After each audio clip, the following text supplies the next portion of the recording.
నమస్కారం సార్. నమస్కారం. ఎలా ఉన్నారు? Thank you very much sir. మనం బ్లెస్ చేయడానికి వచ్చినందుకు I'm very happy. Thank you very much sir.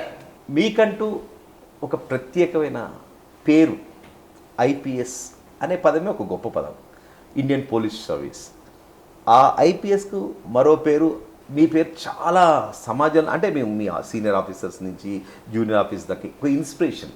అది ఎలా సాధ్యమైంది సార్? అంటే అంత మంచి పేరు రావడానికి మీరు తీసుకున్న ఆ జాగ్రత్తలు ఏంటి? అంటే అంత మంచి పేరు ఉందని నాకే తెలియదు. మంచిగా మన గురించి ఎవరన్నా మంచిగా చెబితే అది వాళ్ళ మంచితనమే కానీ మన గొప్పతనం కాదని నా అభిప్రాయం. ఒకటి. రెండవది ఏంటంటే ఐపీఎస్ అనేది నాకు ఇష్టమైన సర్వీస్ మొట్టమొదటి నుంచి కూడా. ఎక్సలెన్స్. నేను ఆ రోజుల్లో సర్వీస్ జాయిన్ అయినప్పుడు ఫస్ట్ ప్రిఫరెన్స్ అదే నాది. ఐపీఎస్లోనే ఒకేసారి ఎగ్జామ్ రాశాను, ఒకే ఇంటర్వ్యూకి వెళ్ళాను, ఒకే ఉద్యోగం చేశాను. First attempt, first interview and first you got that. అంటే యు గోలా సార్ చిన్నప్పటి నుంచి గోలా? నేను ఒక లేదు కాదు, చిన్నప్పటి నుంచి కాదు, యూనివర్సిటీలో ఉన్నప్పటి నుంచి మొదలైంది కొంతవరకు. నేను మధ్యప్రదేశ్లో చదివాను, నేను సాగర్ యూనివర్సిటీలో. Madhya Pradesh Sagar sir, great sir.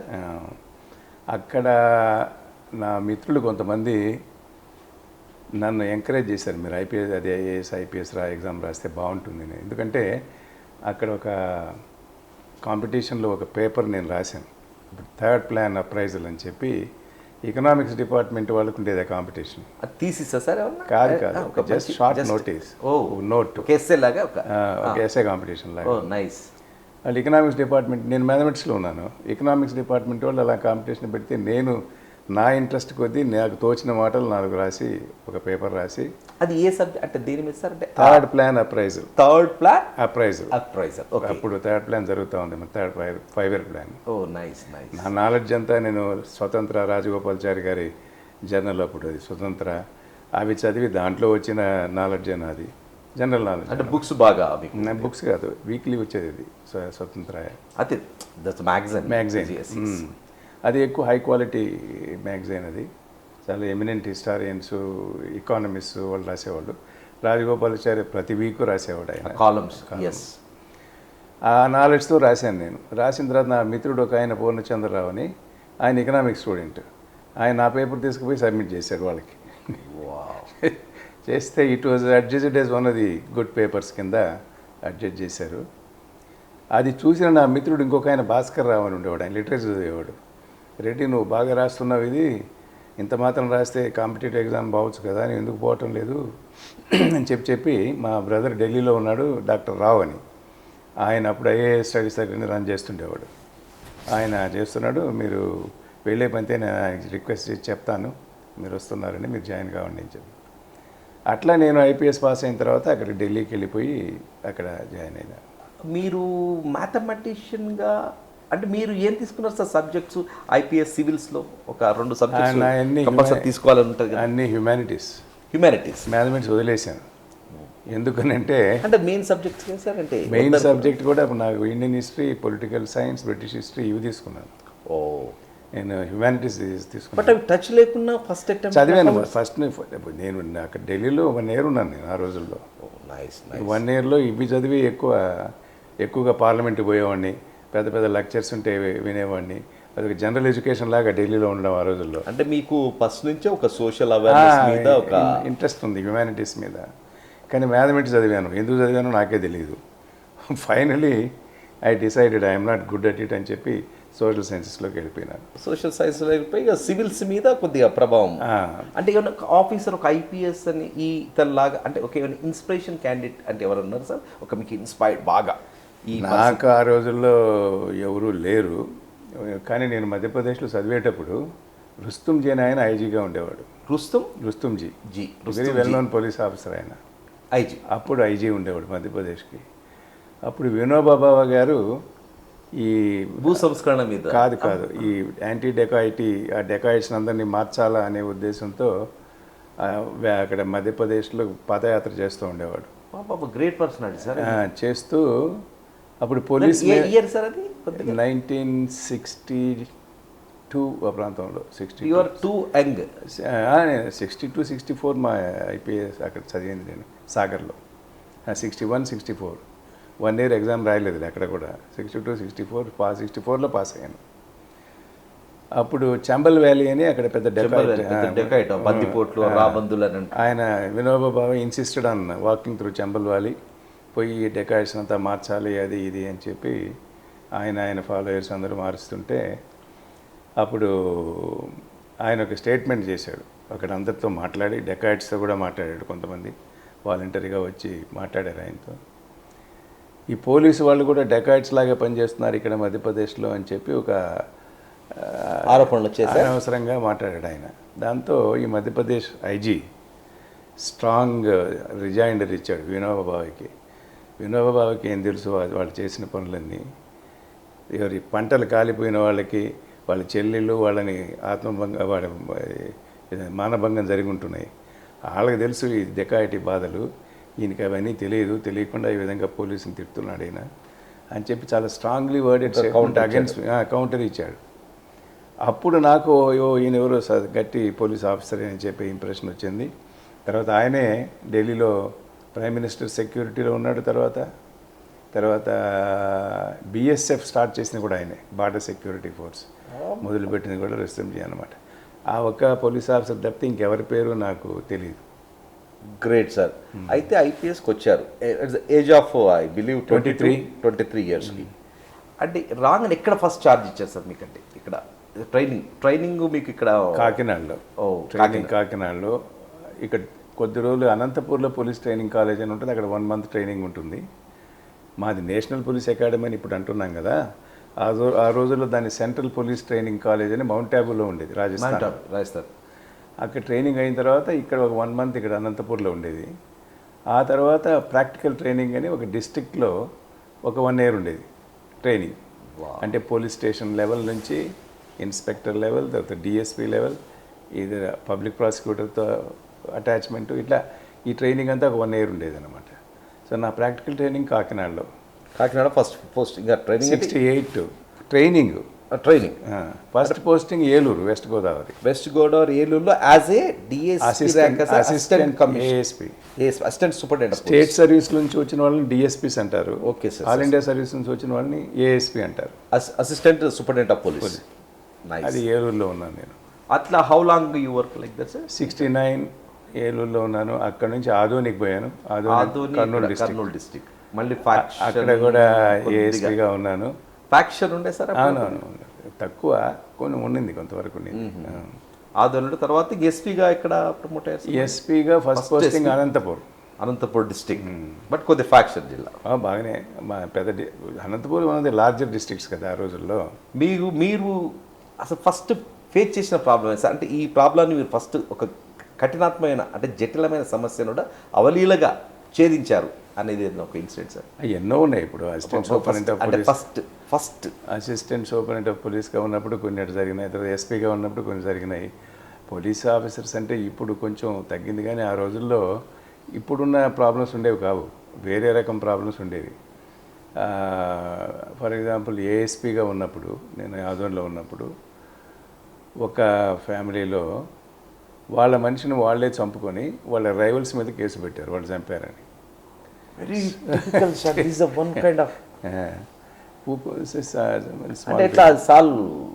అది నేను కూడా పొరపాటు పడ్డాను. తర్వాత జాగ్రత్తగా చూస్తే వీళ్ళే ఆ పని చేసి అవతల వాళ్ళ మీద కేసు పెట్టారని తెలిసి కంప్లైనెంట్ని అక్యూజ్డ్ కింద మార్చి ప్రాసిక్యూట్ చేసినాను. అది ఫస్ట్ టైం అన్నమాట ఇట్లాంటివి కూడా జరుగుతాయని నాకు తెలియదు. అంటే ఐక్యూ అంత అలా దాన్ని ఐక్యూ అని కాదు, ఒక number of people, inspectors, sub inspectors అందరం కలిసి చేస్తాం కదా గ్రూప్ మర్డర్ అంటే.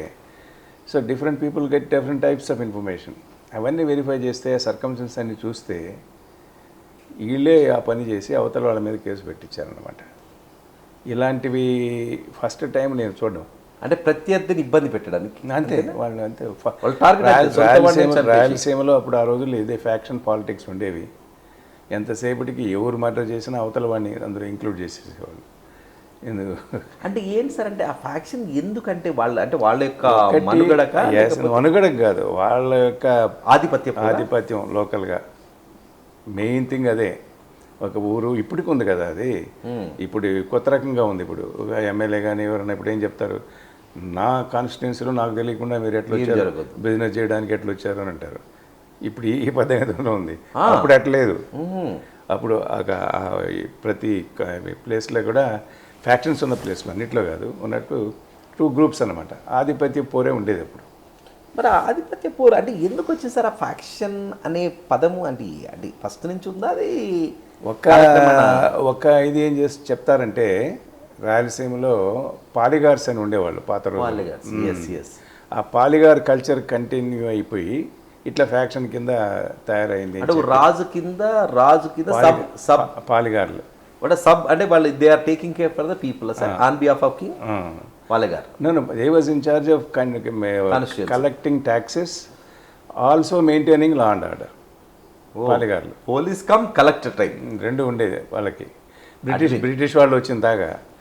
బ్రిటిష్ వాళ్ళు వచ్చిన తర్వాత సార్ థామస్ మన్రో వచ్చాడు కదా ఇక్కడ. థామస్ మన్రో ఆయన వీళ్ళందరినీ అబాలిష్ చేసి పడేసి ల్యాండ్ డైరెక్ట్గా ఫార్మర్స్కి ఇచ్చేసి తర్వాత విలేజ్ ఆఫీసర్స్ని వీళ్ళని ఇంట్రడ్యూస్ చేసి చాలా మేజర్ చేంజెస్ తీసుకొచ్చారు. ఇప్పుడు మీరు బాన్ బాట I believe Nellore district. Nellore. Yes. ఎక్కడ సార్ నెల్లూరులో? మా village Nellore west of Nellore Kadapa రోడ్లో 23 కిలోమీటర్స్లో ఉంది. మక్తాపురం అని ఒక రివర్ సైడ్ విలేజ్ మాది. కానీ నేను mostly I grew up in my grandfather's place. That's in Gudur, near Gudur, Manubolu దగ్గర. తాతగారు పీడూరు అనే ఊళ్ళో ఆయన విలేజ్ మున్సిఫ్ ఆ ఊరికి. సో తాతగారు ఆ ఊళ్ళో పెరిగాను నేను. నాన్నగారు సార్? నాన్నగారు వీరు మక్తాపురంలోని ఫార్మర్ ఫ్యామిలీ. అంటే మీది వ్యవసాయ? అంటే మన కుటుంబంలో ఎవరు ఆఫీసర్ అనేది లేరు. ఫస్ట్ హై స్కూల్కి పోయింది కూడా నేనే మా కుటుంబంలో. అంటే చదువు నేను మా తమ్ముళ్ళు తర్వాత 2 వచ్చారు. అప్పుడు దాకా ఎవరు హై స్కూల్ కూడా పోవాలి, అంతా విలేజ్ స్కూల్స్లోనే చదువుకొని వ్యవసాయ కుటుంబాలు. మాది డెల్టా ల్యాండ్, మాది 150-160 ఇయర్స్ నుంచి డెల్టా. అది మా ఫ్యామిలీ ల్యాండ్స్ అన్నీ 150-160 ఇయర్స్గా మా ఫ్యామిలీలోనే ఉన్నాయి. Great sir. అంటే యువర్ సో అట్లా కంప్లీట్లీ డిపెండెంట్ ఆన్ అగ్రికల్చర్. అయినా కానీ మీరు వ్యవసాయం మీద మక్కువ ఉన్నా కానీ. ఒక బ్రదర్ ఉన్నాడు ఊళ్ళో, ఇప్పటికీ ఉన్నాడు. ఆయన వ్యవసాయం అంతా ఆయన చూస్తాడు. ఇంకో బ్రదర్ ఇక్కడ హైదరాబాద్లో ఉన్నారు. అంత డెల్టా భూమి పక్కన భూములు ఉంచుకొని నార్మల్గా ఈ జాబ్లకు పోవాలంటే ఇంట్రెస్ట్ పడరు. బట్ మీరు సమాజం మీద ఒక అట్లా ఏం లేదు. చదువుకున్నది మేమే కాబట్టి మొట్టమొదట ఆ రోజుల్లో చాలామంది ఇప్పుడు మనకు ల్యాండ్ రిఫార్మ్స్ ఇవన్నీ వచ్చిన తర్వాత ఈ ల్యాండ్ హోల్డింగ్ ఫ్యామిలీస్ అంతా షిఫ్ట్ అయిపోయారు కదా, టౌన్స్లోకి వెళ్ళిపోయారు. కరెక్ట్. ఇప్పుడు నెల్లూరు పోతే మా ఊళ్ళో ఎగ్జాంపుల్ తీసుకుంటే కూడా 2/3 of the village land owning families ఉండేది. అంటే 1 ఎకరానో 2 ఎకరాలు 3 ఎకరాలు ఉన్నవాళ్ళు ఎంతమంది ఉన్నారు? ఒక 20-30 ఏకర్స్ అట్లా ఉండేవాళ్ళు ఉన్నారు. 100 ఏకర్స్ ఉన్నవాళ్ళు కూడా ఉన్నారు. ఇప్పుడు ఊళ్ళోకి పోతే ప్రాక్టికల్ అగ్రికల్చరిస్ట్ 2-3 ఉంటారు అంతే. మిగతా వాళ్ళంతా మైగ్రేట్ అయిపోయారు. మెడ్రాస్కో, బెంగళూరుకో, నెల్లూరుకో ఎక్కడికో వెళ్ళిపోయి. మీకు నెల్లూరుకి అడ్వాంటేజ్ అంటే చెన్నై కొద్ది దగ్గర, బెంగళూరు దగ్గర, హైదరాబాద్ మీద కొద్ది తక్కువ సార్. అంటే ఎక్కువ సిటీ సర్వీస్లో వచ్చేంత వరకు హైదరాబాద్ చూడలేదు. హైదరాబాద్ రాలేదు, అవసరం లేదు. మేము మెడ్రాస్ లేకపోతే ఢిల్లీకి వెళ్ళిపోయినాను. నేను ఢిల్లీలో ఎగ్జామ్స్ ప్రిపేర్ అయితే అక్కడ ఉండిపోయినాను. ఇప్పుడు పోస్టింగ్ వచ్చారు సార్. ఫస్ట్ ఎస్పీగా అనంతపూర్ జిల్లా. అనంతపూర్లో మీకు ఎక్కువ ఈ రాజకీయ దాంతోనే ఏమన్నా వచ్చింది సార్? ఒక మినిస్టర్గా ఎవరు నా మాట ఎస్పీ ఎందుకు అట్లేదు? ఆ రోజు లేనే లేదు. అట్లా ఎవరు ఎస్పీగా వస్తున్నారు కూడా వాళ్ళకి తెలిసేది కాదు. ఎవరు ఎస్పీ ఇప్పుడు అసలు ఆ రోజుల్లో రాజకీయానికి సంబంధం ముడిపడి లేదు. అడ్మినిస్ట్రేషన్ వేరు, పాలిటిక్స్ వేరు అన్నట్టుగా ఉండేది.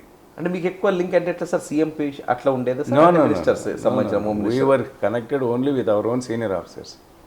అంతే. డిఐజీ, ఐజీ, ఆ రోజు తర్వాత డీజీ అయినారు. అది అంతే. మాకు ఈ no contact, no this thing with except కొంతమంది రిలేషన్స్ ఉండొచ్చు, అట్లుండొచ్చు. కానీ అడ్మినిస్ట్రేటివ్ వర్క్లో పాలిటీషియన్స్ ఇంటర్ఫియర్ అయ్యేది లేదు. ఏదో అనంతపురం జిల్లా అన్నట్టు సార్ మీ గురించి ఉన్నది ఏంటంటే, ఒక మినిస్టర్ లేదు నా ఎమ్మెల్యే, నేను ఎమ్మెల్యేని, ఎస్పీ గారు నాకు సంథింగ్ రాంగ్ అవుతుందని పివి నరసింహారావు గారి దాకా పోయి ఒక మినిస్టర్తో ఏంటయ్యా మీ చూడు మనోడిని అని ఇన్సిడెంట్ అయిందా సార్? అవునవును. అది ఏంటి సార్? అది కొద్దిగా అది వాళ్ళ పేర్లన్నీ చెప్పడం బాగుండదు. ఓకే, జస్ట్ అలా. ఆయన అప్పుడు మినిస్టర్ ఆయన ఆయన ఏం చేసి ఫ్యాక్షనిస్ట్, కొంచెం ఫ్యాక్షన్ ఇది ఉంది. బట్ అదర్వైజ్ ఆనెస్ట్ మ్యాన్, మళ్ళీ honest man, straight forward man. ఆయనకి ఫ్యాక్షన్ గ్రూప్ ఉండేది. నైస్. ఆయన ఆ గ్రూప్లో ఒక అతను విలేజ్ ఇది ఉంటుంది కదా, విలేజ్లో ఎవరు పెద్దగా ఉండాలని చెప్పి ఒక ఆధిపత్యం ఉంటుంది కదా, ఈయన ఫాలో అయ్యారు. ఈయన రైట్ హ్యాండ్ మ్యాన్ యాక్చువల్లీ. ఆయన అందరినీ ఒక బాండ్స్ లాగా రాయించుకునేవాడు.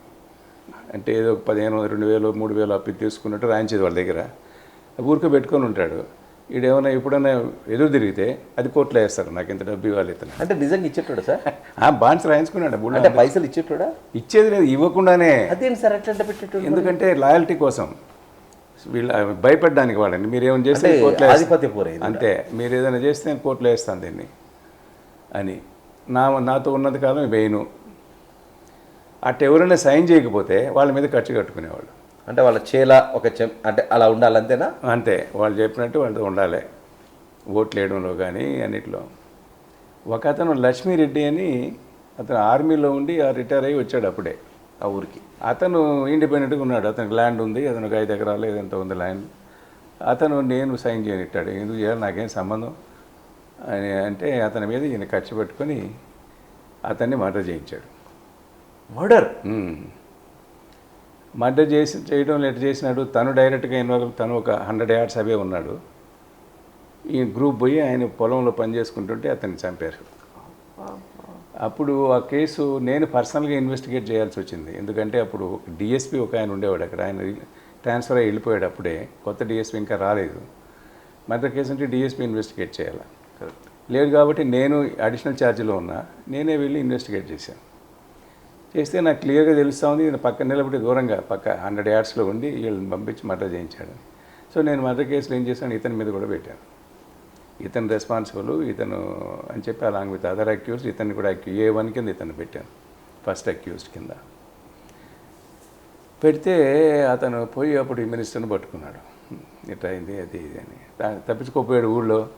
పైగా అక్కడ రాయలసీమలో ప్రాక్టీస్ ఏమిటంటే ఆ రోజుల్లో అదే రోజు తను హాస్పిటల్లో ఉన్నట్టు ఒక సర్టిఫికేట్ తెచ్చేవాళ్ళు. అలిబీ అంటారు దాన్ని. అంటే సినిమా స్టోరీ లాగా అలిబీ అంటారు. ఇతను ఏం చేశాడు, నేను ఆ ఊళ్ళో లేను అని చూపించడానికి నేను ఆ రోజు కర్నూలు జనరల్ హాస్పిటల్లో ఉన్నాను అని ఒక సర్టిఫికేట్ ఒక ఇది తీసుకొచ్చాడు. నేను అది వెంటనే నేనేం చేశానంటే జనరల్ హాస్పిటల్కి వెళ్ళి హాస్పిటల్ రికార్డ్ సీజ్ చేస్తే ఇతని ఎంట్రీ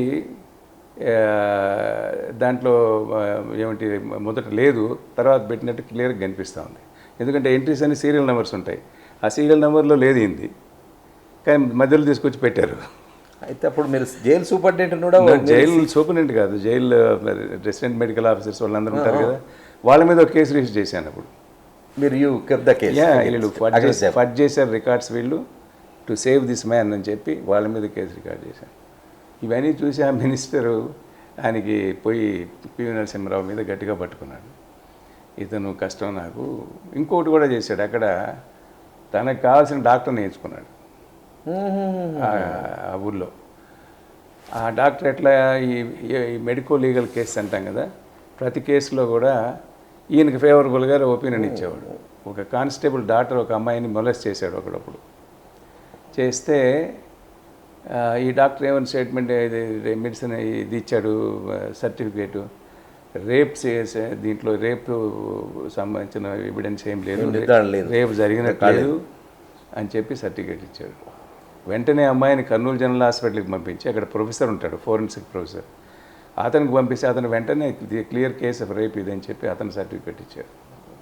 అది చేసి నేను గవర్నమెంట్కి ఇతను సస్పెండ్ చేసి ప్రాసిక్యూట్ చేయాలని చెప్పి రాశాను ఆ డాక్టర్ని. అవన్నీ చూస్తే ఆ మినిస్టర్కి నా మీద కొంచెం ఇతను ఉంటే కష్టం కాదని చెప్పి ఆ మినిస్టర్కి అతను చాలా క్లోజు. రైట్ అది ఆ డాక్టర్ ఆయన రిక్రూట్ చేసింది, వేయించుకుందా ఆయన వేయించుకున్నాడు. తర్వాత సస్పెండ్ చేయమని నేను రాస్తే సస్పెండ్ చేయకుండా అతను ఏదో చిత్తూరు డిస్ట్రిక్ట్ ట్రాన్స్ఫర్ చేశారు. ఇవన్నీ చూసి ఆయన ఇతనుంటే కష్టము అని పోయి పివి నరసింహారావు గారిని గట్టిగా, ఆయన చీఫ్ మినిస్టర్ మాకు అప్పుడు, ఆయన అడిగారు. ఆయనకి అప్పుడు my father in law was DIG administration, పేరు సార్? రామచంద్రారెడ్డి గారు. రామచంద్రారెడ్డి గారు. ఆయన్ని పిలిచాడు పివి నరసింహరావు. పిలిచి ఇట్లా ఈ మినిస్టర్ ఇట్లా ప్రెజర్ చేస్తున్నాడు, అసలు చూడండి కేసు ఏం చేయడానికి వస్తుందంటే క్లియర్గా మీరే ఎంక్వైరీ చేయించండి అని చెప్పి ఆయన తెలుసుకున్నాడు. ఇది కరెక్టే, అబ్బాయి చేసింది కరెక్టే నాకు తెలిసింది, కానీ ఈయన మినిస్టర్ నాకు బలవంతం చేస్తున్నాడు, సో మనం ట్రాన్స్ఫర్ చేయకుండా అతను ఏదో ట్రైనింగ్కి పంపించేస్తాం అని చెప్పి ఒక 5 months ట్రైనింగ్ ఒకటి ఉండేది మాకు అప్పుడు. ఎక్కడ వెళ్ళారు sir? Mount Abu senior officers training అని ఉండేది. ఆ ట్రైనింగ్కి పంపించేశారు. నేను వెళ్ళిపోయిన తర్వాత ఈ ఆంధ్ర అజిటేషన్ వచ్చింది 72, 73లో. నా సక్సెసరు ఒక ఆయన వచ్చాడు అక్కడ. అప్పుడు అనంతపూర్లో ఫైరింగ్ అయ్యి గొడవలు అయ్యి it was a great nuisance for him, that my successor ran into trouble and then somehow got out of it. Sukumar అని. నాకు ఒక విధంగా పోవడం మేలైంది ఈ న్యూసెన్స్ అంతా లేకుండా. ఏది జరిగినా మన మంచిగా అయిపోయింది. అంటే ఆ విధంగా జరిగింది, సర్కమ్స్టాన్సెస్ చెప్తున్నాను. పోయి అక్కడ ట్రైనింగ్లో ఏ ఏ రకంగా సార్? అంటే వాట్ కైండ్ ఆఫ్, అంటే సేమ్ ఎట్లా మౌంట్ ఆబెన్లో మీకు జరిగిన ట్రైనింగ్? ఫస్ట్ బేసిక్ ట్రైనింగ్, తర్వాత సెకండ్ టైప్ ఆఫ్ ట్రైనింగ్ ఇది. అంటే జూనియర్ ఎస్పీస్కి అందరినీ పిలుస్తారు. పిలిచి ఇది డిఫరెంట్ టైప్ ఆఫ్ ట్రైనింగ్. నేను యాజ్ ఇన్వెస్టిగేటర్ ఒక రకమైన ప్రాబ్లమ్స్ ఉంటాయి, యాజ్ అడ్మినిస్ట్రేటర్ డిఫరెంట్ ప్రాబ్లమ్స్ ఉంటాయి కదా. ఆ ప్రాబ్లమ్స్కి నేను ట్రైన్ చేయడానికి ఆ కోర్స్ పెట్టారు ఆ రోజుల్లో. ఇప్పటికీ ఉంది అది, కానీ తగ్గించారు. 3 months చేశారు, ఇంకా 2 months చేశారు అది ఉంది. ఆఫ్టర్ ట్రైనింగ్ తర్వాత మళ్ళీ ఎక్కడ పోస్టింగ్ తీసుకున్నారు? ఐ వాజ్ పోస్టెడ్ అప్పుడు మా కళ్యాణరావు గారిని ఐజీ ఉండే. కళ్యాణరావు గారు ఆయన అప్పుడు ట్రాన్స్ఫర్ చేసినప్పుడు ఆయన ఐజీ ఉన్నాడు. ఆయనకి కూడా ఫ్యాక్ట్స్ తెలుసుకున్నాడు. ఫ్యాక్ట్స్ తెలుసుకొని ఇది అనవసరంగా ట్రాన్స్ఫర్ చేసాము అబ్బాయిని అనుకున్నాడు. అప్పుడు నన్ను ఏం చేశానంటే మీకు ఏదో మంచి పోస్టింగ్ ఇవ్వాలి ఇప్పుడని డీసీపీ ట్రాఫిక్గా వేసాడు అప్పుడు నన్ను. ఎక్కడ సార్? హైదరాబాద్ సిటీకా సార్? ఈ ఎంటైర్ సిటీకి ఒకటే డీసీపీ ఉండేది అప్పుడు, deputy commissioner of police traffic. అది వేసాడు. వేసిన తర్వాత నాకు పిలిచి చెప్పాడు, నన్ను ఇక్కడ వేసినప్పుడు, నీ మీద నాకేం ప్రెజుడిస్ లేదు అని. వెరీ గుడ్ ఆఫీసర్ ఆయన కళ్యాణరావు గారు. నీ మీద ప్రెజుడిస్ ఉందని అనుకున్నావేమో, ఏదో జరిగిపోయింది, జస్ట్ ఫర్గెట్ అబౌట్ ఇట్ అని చెప్పి పోస్టింగ్ నీకు ట్రాఫిక్ ఇస్తున్నానని చెప్పి ఇచ్చాడు. తర్వాత మళ్ళీ వెంగళరావు గారు చీఫ్ మినిస్టర్ అయిన తర్వాత నన్ను అక్కడి నుంచి ట్రాన్స్ఫర్ చేసి మళ్ళీ మెదక్ డిస్ట్రిక్ట్ వేశారు. Medak district SP. అప్పుడు సార్ ట్రాఫిక్ సమస్యలు ఏమన్నా ఉండేవా సార్ అప్పుడు? చిన్న అంటే city different types of problems. అంటే ఒకటేంటంటే హైదరాబాద్లో అబౌట్ 500,000 సైకిల్స్ ఉండేవి అప్పుడు. ఇది పెద్ద సైకిల్ మీద కూడా కొద్దిగా 500,000 5 లక్షలు సైకిల్స్ ఉన్నాయి. 5 లక్షల సైకిళ్ళు. అది రోడ్లంతా ఆక్యుపై చేసుకొని, ఈ పేవ్మెంట్స్ అంతా ఆక్యుపై చేసుకొని ఇట్లాంటి ప్రాబ్లమ్స్ ఉండేవి. పెద్ద మేజర్ ట్రాఫిక్ ప్రాబ్లమ్స్ అంటూ ఏం లేవు. కానీ ఈ వెహికల్స్ మేనేజ్ చేయడంలో, ఇది ట్రాన్స్పోర్ట్ వెహికల్స్ ఇవన్నీ వస్తాయి కదా సిటీకి నైట్, కొంచెం పోలీస్కి బ్యాడ్ నేమ్ ఉండేది, ఇది ట్రాఫిక్ పోలీస్కి. అవన్నీ కొంచెం సార్ట్అవుట్ చేసుకొని అప్పుడు ఎసెన్షియలీ వీవర్ ట్రాఫిక్ ప్లానింగ్ చేస్తూ ఉండేవాళ్ళం. ఇప్పుడు కొన్ని దగ్గర 1 way పెట్టి ఏం చేస్తున్నారు కదా ఇప్పుడు. అవి ఆ రోజుల్లో డిఫరెంట్ టైప్ ఆఫ్ ప్రాబ్లమ్స్ ఉండే. అప్పుడే ఫస్ట్ టైం ఈ ట్రాఫిక్ మేనేజ్మెంట్ మీద ఒక స్టడీ కమిషన్ చేసింది గవర్నమెంట్. ఒక ప్రొఫెసర్ వరంగల్ రీజన్ ఇంజనీరింగ్ కాలేజీలో ఉండేవాడు, ఆర్ఈసీలో సార్. ఆయనతో చేసి ఈ ట్రాఫిక్ సిటీ డెవలప్ అయ్యే కొంది ఏ విధంగా మనం ట్రాఫిక్ మేనేజ్ చేయాలి. ఇప్పుడు for example now you find all fruit markets ఇవన్నీ బయట ఉన్నాయి. ఇవన్నీ అప్పుడు రికమెండ్ చేసాయి అన్నమాట. ఇవన్నీ ఊళ్ళోంచి షిఫ్ట్ చేయాలి, అది ఇది. Very good sir. ఇలాంటి వర్క్ ఉండేది అప్పుడు మాకు. ఒక వినాయక చవితి అప్పుడే మొదలైంది, వినాయక సెలబ్రేషన్స్. అది వెరీ ఛాలెంజింగ్. అది అప్పుడు వందే మాత్రం రామచంద్రరావు గారు ఉండేవాళ్ళు. ఆయన అందరినీ కోఆర్డినేట్ చేసి ఈ ప్రొసెషన్ పెట్టించాడు. ఈ నిమజ్జనం ఇవన్నీ లేవు అప్పుడు దాకా. ఈ నిమజ్జనం ఇవన్నీ ఆ రోజులు మాత్రం ఈ ప్రొసెషన్ పోయే దోవలో ఉన్న మాస్క్స్ ఇవన్నీ ఉంటాయి కదా, వాటిలన్నింటినీ జాగ్రత్తగా ప్రొటెక్ట్ చేయడం పోలీస్ రెస్పాన్సిబిలిటీ అన్నమాట. ఇట్లాంటి ప్రాబ్లమ్స్ ఉండేవి. ఇప్పుడున్న ప్రాబ్లమ్స్ అప్పుడు లేవు. ఈ బంధువులు అవన్నీ అప్పుడు ఉండేవా సార్? చాలా తక్కువ. ప్రొసెషన్స్ కూడా పర్మిషన్ ఇచ్చేవాళ్ళు. అంతే, దాని దగ్గర పోలీస్కి చెప్పి వస్తే పర్మిషన్ ఇచ్చి అసెంబ్లీ దాకా రానిచ్చేవాళ్ళు. ఇప్పుడు రానియటం లేదు కదా. అంటే అప్పుడు తెలంగాణ ఉద్యమాలు అప్పుడు అప్పుడు జరిగినప్పుడు ఉండింది 69లో ఉంది కదా తెలంగాణ. అప్పుడేమి హెజిటేషన్స్ మూమెంట్లో కొద్దిగా ఉన్నాయి అప్పుడు 69లో. కానీ ట్రాఫిక్ లాండ్ ఆర్డర్ ప్రాబ్లమ్స్ ఉన్నాయి అప్పుడు. చెన్నారెడ్డి గారు అప్పుడే వచ్చి has taken charge of that hesitation. అది అప్పుడు ఒకటి విన్నాం సార్, సీఎంగా వచ్చినప్పుడు ఏదో సమ్ కైండ్ ఆఫ్ హైదరాబాద్లో అప్పుడేమన్నా సీఎం కాదు, 69లో ఆయన was leading the Telangana hesitation. Telangana అప్పుడు తెచ్చాడు. ఆయన సీఎం అయిన తర్వాత సీఎం ఏదో చంద్రారెడ్డి గారు సీఎం అయిన తర్వాత ఏదో సమ్ కైండ్ ఆఫ్ హైదరాబాద్లో ఏమన్నా మతకాలు ఆ టైప్ ఏమన్నా ఇన్సిడెంట్ అయినప్పుడు మీరు ఏమన్నా అప్పుడు నేను ఉన్నాను. కమ్యూనల్ రైట్స్ అయినాయి. కమ్యూనల్ రైట్స్ కమ్యూనల్ రైట్స్ అయినప్పుడు నేను I was SP Rangareddy district. Rangareddy around the సిటీలో నాకు ఎక్కువ ఉండేది కాదు. అంటే ఆ బార్డర్స్ నేను ఊరు చుట్టూ ఇప్పుడు సిటీలో ఉన్నాయి. అప్పుడు రంగారెడ్డి ఎంత పరిధి ఉంది సార్? అంటే రంగారెడ్డి చాలా హ్యూజ్ డిస్ట్రిక్ట్ అప్పుడు. ఇప్పుడు సనత్ నగర్, బాలానగర్ ఇవన్నీ కూడా రంగారెడ్డి డిస్ట్రిక్ట్లో ఉండేవి. ఇటు ఈ వైపు ఆల్మోస్ట్ ఆల్ మీకు సిటీ ఆఫ్ సిటీ సిటీ కాదు, అరౌండ్ ది సిటీ. అదే మేడ్చల్, మెల్కాజ్గిరి ఇవంతా రంగారెడ్డి డిస్ట్రిక్ట్లో ఉండేవి, రూరల్ ఏరియాస్ అన్ని. ఇప్పుడు అన్ని సిటీలో కలిసిపోయినాయి కదా. హ్యూజ్ డిస్ట్రిక్ట్ ఉన్నది, లార్జర్. చెన్నారెడ్డి గారు తెలంగాణ ఉద్యమం చేసినప్పుడు మీరు ఏ పోస్ట్లో ఉన్నారు సార్? చెన్నారెడ్డి ఎప్పుడు సెకండ్ టైం ఫస్ట్ టైం ఉన్నప్పుడు నేను ఏఎస్పీ ఏలూరులో ఉన్నారు.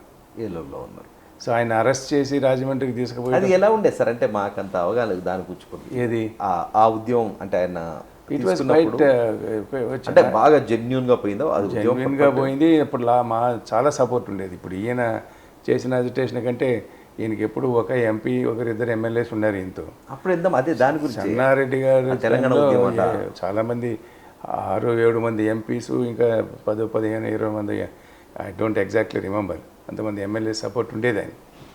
కానీ Mrs Gandhi was oppose to it. So there was here ఇష్టం లేదు. Now Sonia Gandhi is in favour of that. అందుకని ఇక్కడ వచ్చింది. వీళ్ళు ఆయన ఎంత చేసినా చెన్నారెడ్డికి ఆయన గవర్నర్గా పంపించేసినారు ఎక్కడికో తర్వాత. బికాజ్ ఈ రియలైజ్డ్ ఈ ఉన్నంతకాలం తెలంగాణ రాదు అని చెప్పి. అంటే ఎందుకుండే సార్? అంటే తెలంగాణ ఇస్తే అంటే మేడం ఇందిరాగాంధీ గారికి ఇది ఆమె కరెక్ట్. ఆమె బేసిక్ నాకు తెలిసినంత వరకు క్యాపిటల్ ఏ రీజియన్లో ఉంటుందో వాళ్ళు వీఆర్ బ్యాక్వర్డ్, వీఆర్ సఫరింగ్ అని చెప్పడానికి వాళ్ళకి ఏమి అర్హత లేదు. ఇన్ఫ్యాక్ట్ మీరు బాగుపడుతున్నారు, క్యాపిటల్ అక్కడికి వచ్చింది కాబట్టి. ఇక్కడ ఇప్పుడు చూడండి, తెలంగాణలో నాకు తెలిసి ఎకరా 5,000-10,000 ఉన్న ల్యాండ్ ఇప్పుడు 5 కోట్లు 10 కోట్లు అంటున్నారు కదా. ఎందుకైంది? ఇది క్యాపిటల్ అయింది కాబట్టి అయింది. లేకపోతే 5,000కి 10 ఎకరా, 5,000కి ఎన్నో ఎకరాలు చుట్టూ దొరికేవి. తెలంగాణ అయిన తర్వాత ఇంకా భూములు బాగా పెరిగినాయి అంటారు కదా సార్? తెలంగాణ వచ్చిన తర్వాత ఇంకా భూములు అంటే because of Hyderabad capital. Telangana వచ్చి ఇప్పుడు ఆంధ్ర సపరేట్ అయినా కూడా 2/3 ఆఫ్ ది బిజినెస్ మ్యాన్ ఇక్కడ ఉండేదంతా ఆంధ్ర వాళ్ళే. వీళ్ళంతా ఈ రియల్ ఎస్టేట్ అంతా వాళ్ళే చేస్తున్నారు. Nellore, especially Nellore builders are very. నెల్లూరే కాదు, అందరూ ఉన్నారు కదా, అందరూ వెరీ వెల్ ఇన్ హైదరాబాద్. ఆల్టర్నేట్గా వేరే సిటీ ఆంధ్రాలో డెవలప్ కాలేదు కాబట్టి ఇక్కడే ఇంత డిమాండ్. ఎందుకు సార్ 2 టైర్ సిటీస్ ఎందుకు డెవలప్ చేయలేకపోయారు? ఓన్లీ ఎవ్రీ ఏ సీఎం వచ్చినా హైదరాబాద్నే ఫోకస్ అయింది, కానీ మిగతా సిటీలు అంతగా ఎందుకు? ఇప్పుడు చూసుకుంటే మీరు ఆంధ్రప్రదేశ్లో ఉన్న chief ministers, ex chief ministers, MLAs అందరికీ ఇక్కడ హైదరాబాద్లో ఇళ్ళు ఉంటాయి. కరెక్ట్. సో అంతా వీకెండ్ అంతా ఇక్కడ ఉంటారు, వీక్ డేస్ ఎక్కడ పోయి అజిటేషన్ లేకపోతే అడ్మినిస్ట్రేషన్ చేసి వస్తుంటారు. అలా పరిస్థితి ఉంది. నరసింహరావు గారు కొంచెం స్కాలర్లీ పర్సన్, మంచి అన్నీ ఉండే, కానీ ఆయనకి ఇలాంటి ఇవన్నీ లేవు. ఇది తెలంగాణ ఆంధ్ర ఉన్నాడు. ఆ రోజుల్లో ఈ ల్యాండ్ రిఫార్మ్స్ రావడము ఇట్లాంటివి కొన్ని వచ్చి ఆ తెలంగాణ లోకల్ క్యాండిడేట్ ఇది వచ్చింది కదా, అప్పుడు జడ్జిమెంట్ వచ్చింది. కరెక్ట్. వీటన్నిటినీ ఆయన సరిగ్గా హ్యాండిల్ చేయలేకపోయాడు. అంటే దాన్ని ప్రజలకి ఎక్స్ప్లెయిన్ చేసి ఇది తప్పు లేదు అని చెప్పేంత ఎబిలిటీ ఆయనలో కనబడలేదు అప్పుడు. దాంతో మిస్అండర్స్టాండింగ్ చేసుకున్నారు. ఆంధ్ర వాళ్ళంతా మాకు తెలంగాణలో జాబ్స్ బికమ్ ఇన్ఎలిజిబుల్ అనే ఫీలింగ్ వాళ్ళకి వచ్చింది. ఈ భేదభావాలు వచ్చేసినాయి. అవన్నీ ఆ టైంలో జరిగినాయి. అవి కానీ సరిగ్గా హ్యాండిల్ చేసే ప్రజలకు ఎక్స్ప్లెయిన్ చేసి చెప్పుంటే ఈ మూమెంట్ అంత స్ట్రెంగ్తన్ అయ్యేది. కానీ మొట్టమొదటి నుంచి కూడా ఒక గ్రూప్ ఆఫ్ పీపుల్ ఇక్కడ కేవీ రంగారెడ్డి గారు, చెన్నారెడ్డి వీళ్ళు మొదటి నుంచి ప్రో తెలంగాణ పీపుల్ వాళ్ళు. అంటే ఓల్డ్ హైదరాబాద్ స్టేట్లో కూడా మా చెన్నారెడ్డి గారికి తెలంగాణ అనే feeling. No not as chief minister, అంటే ఫస్ట్ నుంచి ఎడ్యుకేషన్ అంటే స్టూడెంట్ లీడర్. సపరేట్ తెలంగాణ అనేది కేవీ రంగారెడ్డి గారితో మొదలైంది కదా. ఇంటగ్రేటెడ్ ఆంధ్రప్రదేశ్ని అపోజ్ చేసిన వాళ్ళల్లో కేవీ రంగారెడ్డి గారు మొదటి వ్యక్తి. మాకు సపరేట్గా తెలంగాణ వేరే స్టేట్ ఉండాలి అని చెప్పాడు. ఇంటగ్రేటెడ్ స్టేట్ వద్దు, మేము ఆంధ్ర సపరేట్గా ఉండాలని చెప్పిన వాళ్ళలో మొదటివాడు ఎన్జీ రంగా. ఆయన ఎన్జీ రంగా మాకు ఇంటగ్రేషన్ అవసరం లేదని చెప్పాడు. ఆయన ఇంకోటి కూడా చెప్పాడు, మా క్యాపిటల్ కూడా తిరుపతిలో పెట్టుకోవాలి, విజయవాడ కాదన్నాడు ఎన్జీ రంగా గారు. ఇవన్నీ హిస్టారికల్ థింగ్స్, ఇవన్నీ ఇప్పుడు ఎవరికి తెలియదు, పెద్ద పట్టించుకోరు అనుకోండి. అసలుకి చాలా వరకు అవగాహన లేదు సార్. లేదు. అప్పుడు ఏమిటంటే విజయవాడ అంతా కమ్యూనిస్ట్ డామినేటెడ్ ప్లేస్ అని, కరెక్ట్, అక్కడ మన క్యాపిటల్ పెట్టకూడదు, పెట్టుకుంటే మన తిరుపతిలో పెట్టుకున్నామని రంగానే చెప్పేవాడు. అదో ఈ వాజ్ ఫ్రమ్ గుంటూరు. సో వాళ్ళకి ఆ రోజులు అది లేదు, గుంటూరు గట్టే లేదు కదా, ఒక నేషనల్ అవుట్లుక్ ఉండేది వాళ్ళకి అందరికీ. అది వేరియస్. తర్వాత వెంగళరావు గారు వెంగళరావు గారు చెప్తారు యాక్సిడెంటల్ చీఫ్ మినిస్టర్ అని అంటారు ఆయన్ని. ఏదో వీళ్ళు అందరు కాకుండా అన్ఎక్స్పెక్టెడ్గా చీఫ్ మినిస్టర్ ఆయన. అన్ఎక్స్పెక్టెడ్గా ఏం కాదు, ఒక గ్రూప్ ఆఫ్ పీపుల్ ఆయన సపోర్ట్ చేస్తూ ఉండేవాళ్ళు. వీళ్ళంతా ఆయనకి అక్కడ ఢిల్లీలో లాబియింగ్ చేసి, అప్పుడు చాలామంది అనుకున్నారు చొక్కారావు గారు అవుతారని. చొక్కారావు గారు చాలా much respected noble politician of Telangana ఆ రోజుల్లో. కానీ సడన్గా వెంగళరావు గారు అయిపోయినారు. దానికంతా ఆయన కొంతమంది చాలామంది మనకు ఒకప్పుడు ఆయన ఆంధ్ర ఆయనే కదా వెంగళరావు. సో కొంతమంది చెప్పడం ఏంటంటే ఆంధ్రాలో ఉన్న ఇన్ఫ్లుయెన్షియల్ బిజినెస్ మెన్ అంతా ఢిల్లీలో ఏదో లాబియింగ్ చేసి ఆయన చేశారు. కానీ ఆయన చీఫ్ మినిస్టర్ అయిన తర్వాత ఎఫెక్టివ్ చీఫ్ మినిస్టర్ని పేరు తెచ్చుకున్నాడు. ఆయన పేరు బాగా వచ్చింది సార్, ఎందుకంటే అది emergency time. So he was practically ruling through with the bureaucracy, administrators. So politicians ఎవరు లేరు అక్కడ ఎక్కువ మంది. అప్పుడు ఇంక ట్రబుల్ ఇచ్చేవాళ్ళు అసలు లేరు. అందువల్ల ఆయనకి 2.5 years ఉన్నాడు ఆయన. దానికి బాగా ఎఫెక్టివ్గా ఇండస్ట్రియలైజేషన్కి వాటికి ఇంపార్టెన్స్ ఇచ్చి మంచి పేరు తెచ్చుకున్నాడు. యాజ్ హోమ్ మినిస్టర్ చాలా మంచి పేరు తెచ్చుకున్నాడు. అప్పుడు ఈ నక్సలైట్ మూమెంట్ అప్పుడే మొదలవుతూ ఉంది. వాళ్ళు దాన్ని పుట్ డౌన్ చేశాడని చెప్పి ఆయనకు ఒక మంచి పేరు. అది ఎందుకు వచ్చింది సార్ అసలు నక్సలైట్ అనే ఉద్యమం తెలంగాణలో? తెలంగాణలో కామన్, ఉమ్మడి ఆంధ్రప్రదేశ్లో అంటే మొదలైంది శ్రీకాకుళంలో నుంచి ఇటు వచ్చింది మళ్ళీ కరీంనగర్, శ్రీకాకుళంలో అది ఎప్పుడు కంటైన్ చేసినారో అది చిన్నగా ఇక్కడికి వచ్చింది. ఇక్కడ కారణం ఏంటంటే ఓల్డ్ తెలంగాణ మూమెంట్లో communist families number of them are involve కదా. తెలంగాణలో కమ్యూనిజం ఎప్పుడు బేస్ ఉంది మొదటి నుంచి. కారణం ఏమిటంటే దాన్ని నిజాం కాంగ్రెస్ పార్టీని బ్యాన్ చేశాడు ఇక్కడ. నిజాం 7th నిజాం టైంలో ఇది కాంగ్రెస్ పార్టీ పెట్టలేదు ఇక్కడ. దేశం అంతా కాంగ్రెస్ పార్టీ ఉన్నా కూడా ఇక్కడ లేదు. ఎందుకంటే ఈ వాజ్ ప్రో బ్రిటిష్ కదా, ఈ depended on the British. So ఇక్కడ లేదు. అందువల్ల వెల్ మీనింగ్ పీపుల్ అందరూ కమ్యూనిస్ట్ పార్టీలోకి వెళ్ళిపోయారు. రావి నారాయణ రెడ్డి లాంటి వాళ్ళు వాళ్ళంతా కమ్యూనిస్ట్ పార్టీలోకి వెళ్ళిపోయారు. ఎందుకంటే that is the only opportunity for them. Otherwise వాళ్ళందరూ ఆంధ్ర మహాసభలో ఉన్నారు. వాళ్ళందరూ వాళ్ళు వెరీ గ్రేట్ పాలిటీషియన్స్ ఆ రోజుల్లో. కానీ వాళ్ళందరూ కమ్యూనిస్ట్ పార్టీలో పోవాల్సి, ఎందుకంటే దేర్ నో అదర్ ఆప్షన్. అందువల్ల ఆ బేస్ ఉంది ఇక్కడ. అందువల్లనే శ్రీకాకుళంలో అణిగిపోయిన తర్వాత చిన్నగా ఇక్కడ మొదలుపెట్టారు. ఈ Kondapalli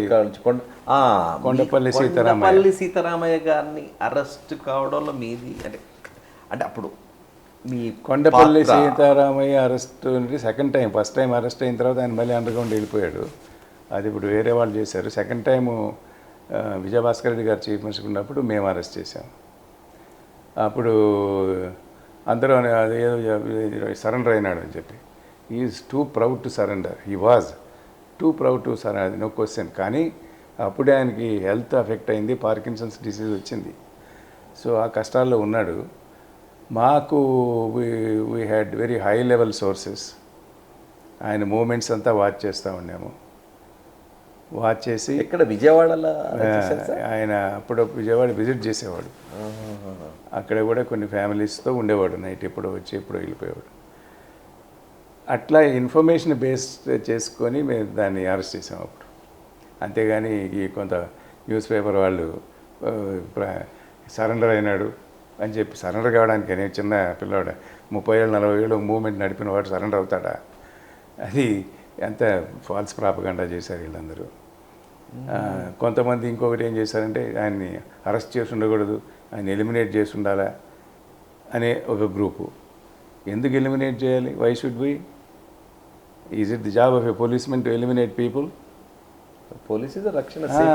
you are there only to bring them to trial. Yes. అది ఇట్లా ఏదో లూజ్ క్యానన్ లాగా మాట్లాడుతూ ఉంటారు ఇక్కడ వీళ్ళు. కానీ the truth is he was arrested and we were very nice to him and he was handle బాగా చేశారు. In our custody for 15 days. Lot of whatever information we wanted he gave us. Excellent knowledgeable person, sir. Yes, knowledge of dated knowledge. ఎప్పుడు ఫారెస్ట్లో ఉంటాడు కాబట్టి ఆయనకి latest తెలిసేవి కాదు. అంటే ఎందుకు సార్, అంటే అంత పెద్ద అంటే అంత తెలుగులో ఉద్యమానికి అంటే అప్పుడు జరుగుతున్న అన్యాయాల మీద ఈ నక్సల్ ఉద్యమం అది ఒక ప్రపంచం అంతా వచ్చింది కదా అప్పుడు. సమ్ కైండ్ ఆఫ్ ఇన్స్పిరేషన్ రష్యానా sir? All why Russia, everywhere, Cambodia, ఎక్కడంతా ఇవన్నీ ఇన్స్పిరేషన్ క్యాండిడేట్స్ ఉంటారు కదా. వరల్డ్ వైడ్ ఒక మన టైడల్ వేవ్ లాగా వచ్చింది కమ్యూనిజం అప్పుడు. మళ్ళీ కొలాప్స్ అయిన తర్వాత వరుసగా అన్ని దగ్గర పోయింది, ఇంక్లూడింగ్ ఇండియా. తెలంగాణలో రావడానికి ఫ్యూడలిజం మీకు తెలుసు, పాత రోజుల్లో కారణం అది ఫ్యూడలిజం. భూస్వాముల యొక్క చేశారు. అది కూడా ల్యాండ్ రిఫార్మ్స్ అయిన డెంట్ అయిపోయింది. తర్వాత మా ఆంధ్రాలో అదర్ రీజన్స్ వల్ల శ్రీకాకుళంలో ట్రైబల్స్ ఎక్స్ప్లాయిటేషన్ అని చెప్పి దాంతో వచ్చింది. అది మళ్ళీ కొంచెం కంటైన్ చేసి ఇది గిరిజన్ కార్పొరేషన్ ఇవన్నీ పెట్టి ఇవన్నీ చేసిన తర్వాత అది ఇక్కడికి వచ్చింది ఈ మూమెంటు. అడిగి వాళ్ళు బెంగాల్లో ముందరైన మూమెంటు ఆంధ్రాలో మనకు ఈజీగా ఉంటుందని చెప్పి వచ్చారు ఇక్కడికి. ఎందుకంటే ఒకప్పుడు కమ్యూనిస్టు దాదాపు 40-50 మంది ఎమ్మెల్యేస్ ఉన్నారు కదా మనకు ఆంధ్రాలో. కరెక్ట్. అందువల్ల ఇది రైట్ ప్లేస్ ఫర్ అస్ అని చెప్పి వాళ్ళు ఇక్కడికి వచ్చారు.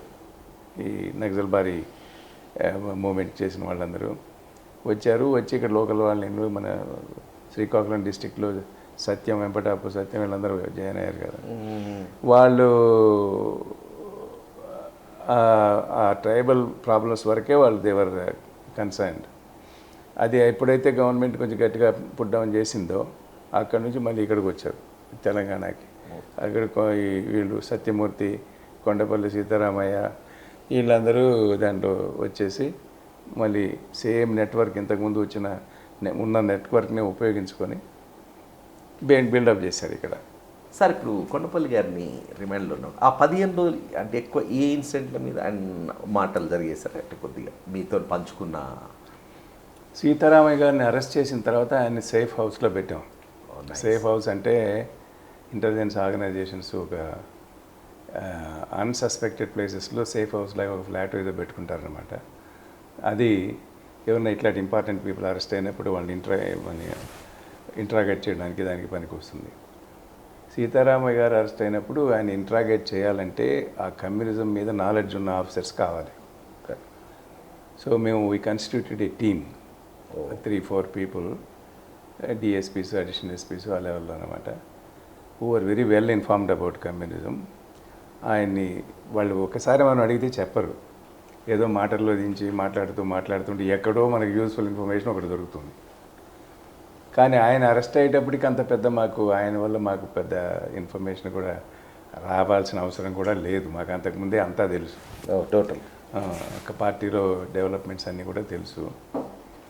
కానీ ఆయన అరెస్ట్ చేసినందువల్ల క్యాడర్ డిమారలైజ్ అయిపోతారు కదా. ఇది ఇప్పుడు నక్సలైట్స్ వాళ్ళ క్యాడర్ ఉంది, వాళ్ళందరూ డిమారలైజ్ అయిపోతారు. ఓ టాప్ మ్యాన్ అరెస్ట్ అయిపోయాడు, ఇంకా సచ్ ఎ బిగ్ లీడర్ అయిపోయినాడు, ఇంకా ఫ్యూచర్ ఏముంది మేము ఒంటికని అన్నోన్ ప్లేసెస్లో పెట్టి ఇన్ అడిషన్ టు మా వాళ్ళే కాకుండా ఇంటెలిజెన్స్ ఆఫీసర్సే కాకుండా కొంతమంది ఎక్స్ కమ్యూనిస్ట్ని వాళ్ళని తీసుకుపోయి కూడా మాట్లాడించాము ఆయనతో. సో గజల మల్లారెడ్డి గారిని తీసుకుపోయి మాట్లాడించాము. ఆయన కూడా ఒకప్పుడు కమ్యూనిస్ట్ కదా. గజల మల్లారెడ్డి గారు మంచి ఆయన 1-2 గంటల సేపు ఇద్దరు మాట్లాడుకున్నారు. మేము వాచ్ చేస్తూ ఉన్నాం అన్నమాట. అట్లా ఇంకా ఆయన సీతారామయ్య ఏదో ఆయన దూరంలో ఆయన మాట్లాడేవాడు, ఏదో ఎప్పటికైనా కమ్యూనిస్ట్ రాజ్యం వస్తుంది అది ఇదని అట్లా మాట్లాడుతునేవాడు. మల్లారెడ్డి గారు అప్పటికే కమ్యూనిజంతో ఫ్రస్ట్రేషన్లో ఉన్నాడు. ఆయన దీనికి ఫ్యూచర్ లేదని నమ్మకానికి వచ్చాడు. సో అందుకని ఆయన కొంచెం ఆల్మోస్ట్ ఒక రకమైన యాంటీ కమ్యూనిస్ట్ అయిపోయినాడు అప్పటికి Malla Reddy. Was so frustrated with it. So ఆయనతో మాట్లాడిస్తూ ఉంటే ఈయన సీతారామయ్య గారు ఆయన అడుగుతూ ఉన్నాడు. చిన్నప్పుడు ఇద్దరు బాగా తెలిసి ఉంటారు కదా ఒకరికొకరు. సో అదేమైంది ఇదేమైంది అని చెప్పి రష్యా ఎట్లా ఉంది అది ఇది అడుగుతుంటే ఈయన రష్యాకు పోయి వచ్చాడు. మల్లారెడ్డి గారు రష్యాలో ఉన్నప్పుడు కొద్ది రోజులు ఉన్నాడు ఆయన. 6 months ఎంతో పోయి వచ్చాడు ఆయన. 1 year ఎంతో 6 months ఎంతో పోయి వచ్చిన తర్వాత ఆయన ఒక పద్యం రాశాడు, ఒక గేయం రాశాడు. అది వినిపించాడు ఆయన. ఆ గేయం ఏమిటంటే ఇది భూతల స్వర్గమా భూతాల స్వర్గమా అని రాశాడు. భూతల స్వర్గం భూతాల స్వర్గం. అంటే కమ్యూనిజం అంతా భూతల స్వర్గం క్రియేట్ చేస్తామని చెప్పారు. భూతల స్వర్గం పోయి ఇప్పుడు భూతాల స్వర్గం వచ్చింది అన్నట్టుగా రాశాడు ఆయన. అది ఆయన చెప్పి వినిపించడంతోనే సీతారామయ్య స్టార్టెడ్ వీపింగ్. ఇట్లయిపోయిందా కమ్యూనిజం అని. అంటే ఆయనకి అది కూడా తెలియదు అన్నమాట. కమ్యూనిజంలో డెవలప్మెంట్స్ ఏమైనా కూడా తెలియదు. ఆయన ఎక్కడో అడవుల్లో కూర్చొని ఏదో 3 రోజులకు ఒకసారి ఒక న్యూస్ పేపర్ ఎక్కడో వస్తే చదివి ఆ నాలెడ్జ్ తప్పితే లేటెస్ట్ డెవలప్మెంట్స్ ఇన్ కమ్యూనిజం ఆయనకి తెలియదు. తర్వాత నేను కేఎస్ అని హిందూలో ఉండే, చాలా గ్రేట్ మ్యాన్, నైస్ మ్యాన్, ఆయన కాలమిస్ట్, నో యువర్ ఇంగ్లీష్ రాసేవాడు. ఆయన్ని తీసుకుపోయి మాట్లాడించాను నేను. మాట్లాడితే అప్పుడు ఆయన